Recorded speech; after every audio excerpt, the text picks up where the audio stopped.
Assalamualaikum warahmatullahi wabarakatuh. Salam sejahtera untuk seluruh kawan baik Nur Iswan Channel. Salam menjernihkan pikiran dan menebar kebaikan.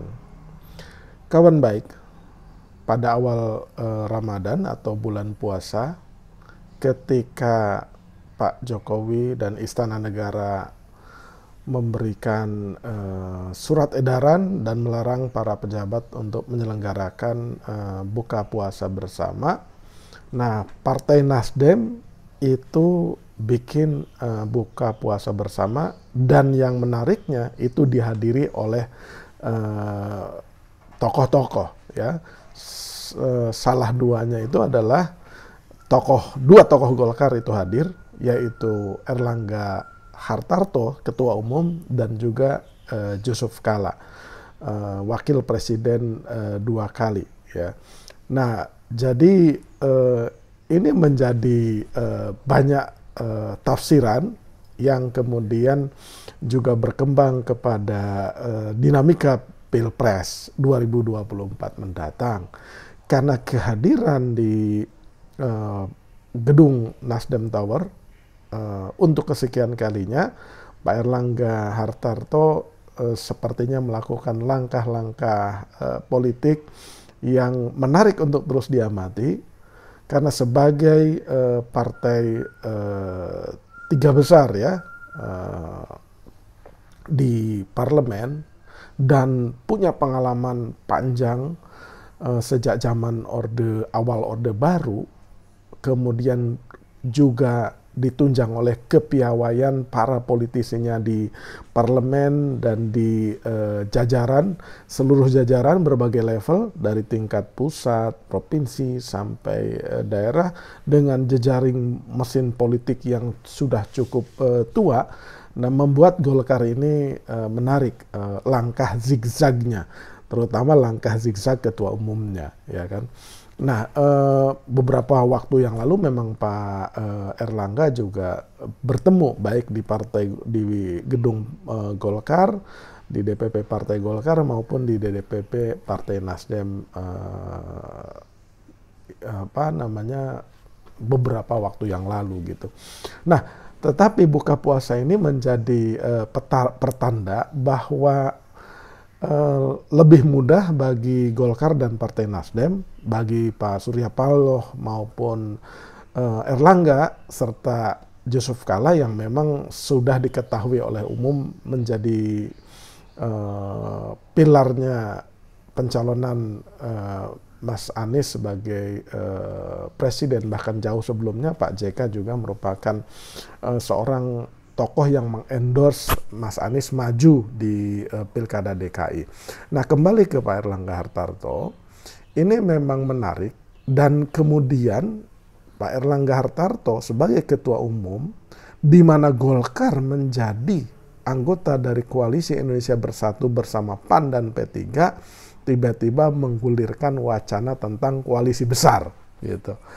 Nah, sebagai politisi yang berpengalaman, koalisi besar ini kan masih bahasa yang bersayap dan normatif, karena kalau dikejar lagi, koalisi besar bersama siapa? Apakah bersama koalisi perubahan untuk persatuannya Nasdem, PKS, dan Demokrat? KIB-nya digabung ke sana, ya. Jadi bergabung tuh memang menjadi amat sangat besar tuh. Atau koalisi besar yang digagas oleh Golkar itu juga memasukkan unsur PDIP atau Gerindra dan PKB, gitu. Nah, jadi statement Pak Erlangga Hartarto ini berhasil menyita perhatian publik karena langkah ini amat sangat signifikan dalam percaturan Pilpres mendatang. Nah, ketika dikejar kembali pertanyaan tentang koalisi besar itu, apakah dilebur menjadi satu koalisi besar antara Golkar KIB dan non-Golkar KIB, dan bersama siapa, dengan lincah memberikan statement Pak Erlangga ya emangnya cendol katanya. Kalau cendol kan gampang dilebur-lebur atau dicampur-campur. Jadi kata kuncinya kata dia yaitu perlu dimatangkan kembali atau perlu dipikirkan secara matang lah kira-kira gitu. Nah, kehadiran Pak Erlangga di tersebut tentu saja bertemu dengan Mas Anies Rashid Baswedan dan Cipika-Cipiki.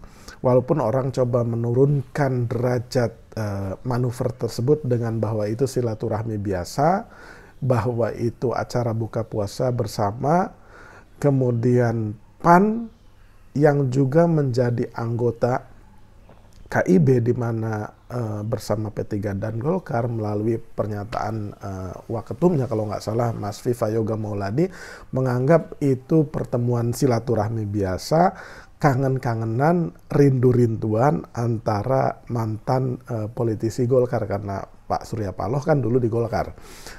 Jadi dimaknainya sebagai silaturahmi normal biasa. Tetapi di dalam politik itu adalah sinyal-sinyal bahwa setidaknya antara Golkar dan Nasdem atau Golkar dengan koalisi Perubahan untuk Persatuan itu amat sangat mudah membangun komunikasi dan cair gitu.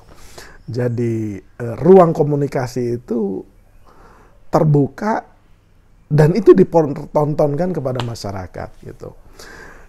Analisa Nuriswan Channel melihat bahwa itu satu pertanda bahwa Pak Erlangga Hartarto dan Pak Surya Paloh mencoba menembus kebukuan-kebukuan atau polarisasi politik yang sedang terjadi, karena bukan tidak mungkin Pilpres itu tidak hanya berlangsung satu putaran, bisa juga 2 putaran.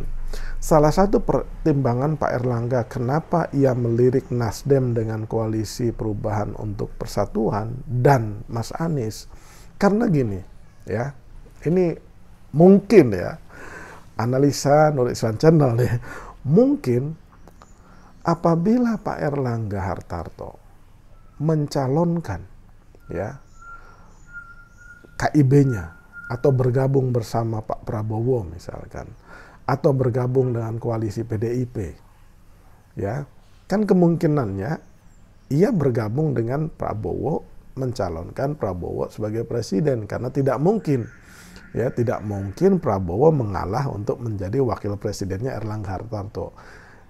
Tetapi kemudian ketika Golkar sendirian ke sana, nasib KIB-nya bagaimana gitu? Berarti KIB-nya bubar, Golkar bergerak lincah sendirian. Nah, kalaupun bergabung ke situ, bagaimana dengan nasib politiknya Caimin gitu? Ya, ataukah memang Golkar hanya semata-mata bergabung ke sana tanpa meminta posisi calon wakil presiden? Kalau itu terjadi, maka dapat dipastikan Golkarnya nggak mau, karena Golkar tidak mendapatkan dampak positif apapun.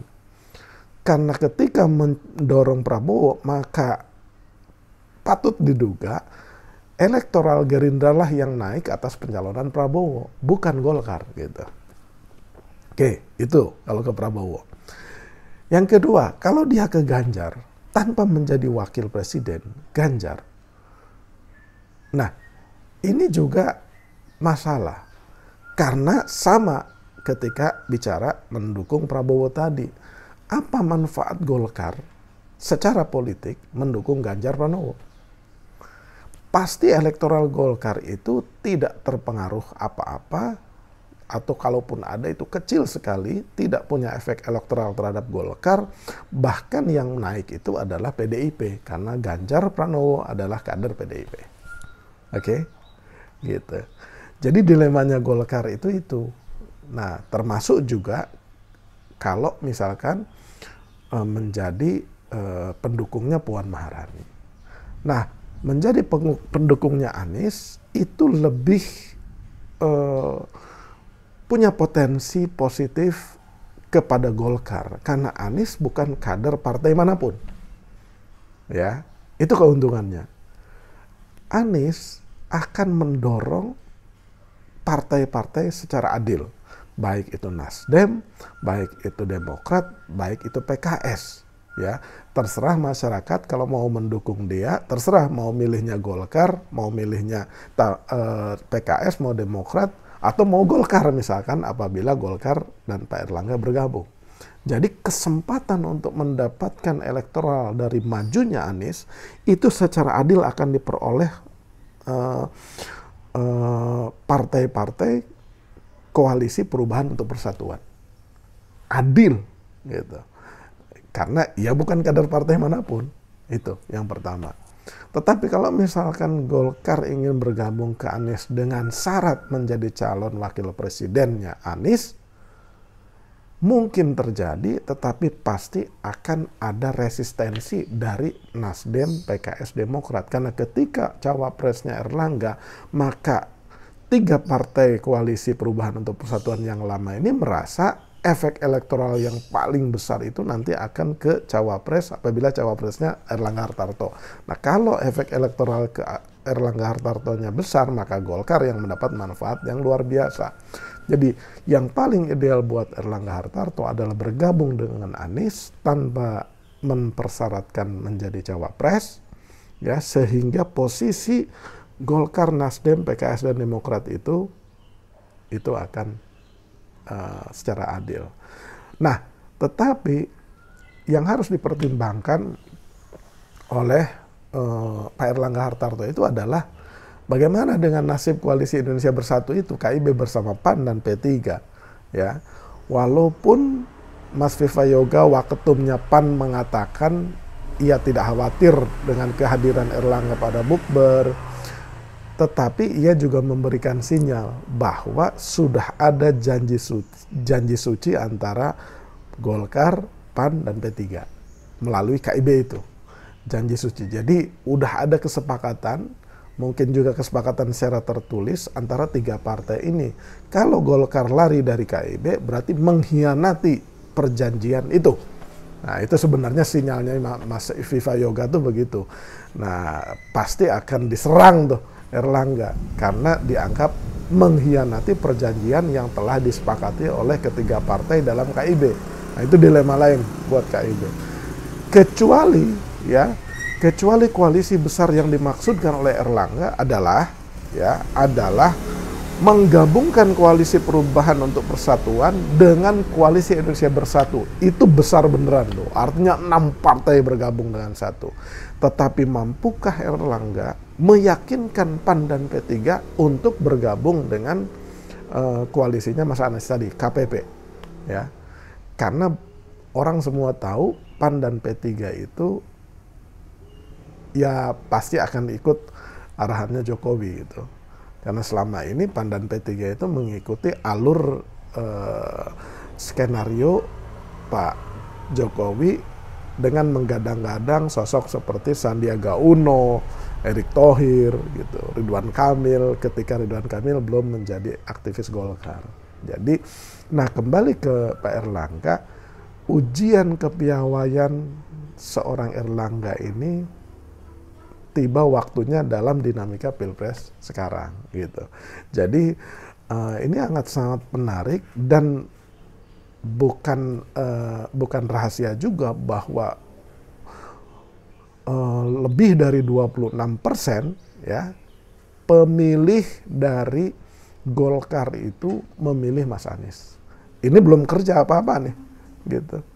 Nah, salah satu kader-kader muda Golkar itu sudah mendeklarasikan namanya Go Anies, ya. Go Anies itu maju Anies gitu. Tapi juga kode bahwa itu Go Golkar Anies gitu. Makanya warna relawan Go Anies itu ya kuning gitu. Nah, apabila koalisi besar bersama Golkar itu terjadi, maka Pak Erlangga juga harus berterima kasih terhadap Go Anies tuh. Karena yang membuka jalan pertama ke Anies itu kader-kader muda Golkar ini, ya. Dan harus memberikan kesempatan kepada kader-kader muda Golkar di Go Anies ini untuk menjadi tokoh-tokoh legislatif atau fungsionalis Golkar di kemudian hari itu. Nah, tapi kita akan saksikan minggu ke minggu, bulan ke bulan, karena waktunya udah mulai sangat mepet. Yang pasti semua sekarang sudah mulai menyepakati bahwa pemilu akan harus dilaksanakan di bulan Februari tanggal 14 2024. Ya. Kita akan saksikan terus kepiawaian politisi Golkar bernama Erlangga Hartarto. Apakah ia lolos dari ujian permainan ini dengan membawa kembali setidaknya Golkar kursinya itu bertambah, ya kan? Kalaupun tidak bisa mengalahkan PDIP, kembali meraih urutan kedua dengan kursi yang lebih banyak. Tuh. Itulah kinerjanya, KPI-nya seorang Erlangga Hartarto itu, pertama ukuran kursi dan urutan keberapa. Yang kedua, apakah Golkar secara jitu memilih menjadi anggota koalisi yang memenangkan Pilpres mendatang. Gitu. Demikian kawan baik, mudah-mudahan bermanfaat. Jangan lupa subscribe, like, share, dan komen dari Swan Channel. Terima kasih.